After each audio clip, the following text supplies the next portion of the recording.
Hi everybody, welcome back to our channel. I am back with a new video. In today's video, I'm gonna let you guys know how can you edit video in Google Drive. In order to edit video in Google Drive, you could follow these simple steps. Now, first thing first, what you want to do is you want to go ahead and search for Google Drive and open the result directly. That means you have to open up a browser and then type in drive.google.com and log into your account. After which you want to go ahead and then register and click on new folder. Once you click on new folder, you want to go ahead and click on file upload. Now you'll be able to see your thumbnail or the folder on the workspace. After which you want to go ahead and play the video first and then click on add caption track to video in the upper right corner. Now choose either adding captions automatically or adding str file manually.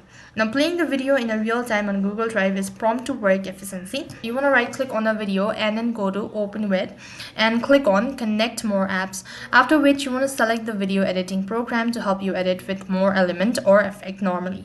Now editing such as streaming, cropping and converting is supported by all around video editing as well.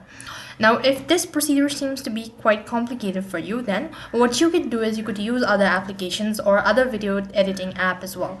So basically for that, what you need to do is you need to do the same procedure, that is upload the video to your Google Drive and then download it, or you could just export it to other file or folder.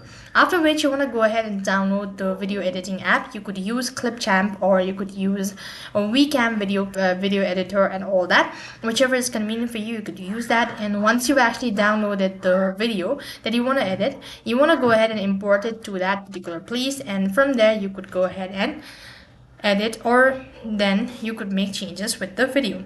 That's all for this video. I hope the video was helpful. Make sure to like, share and subscribe to our channel.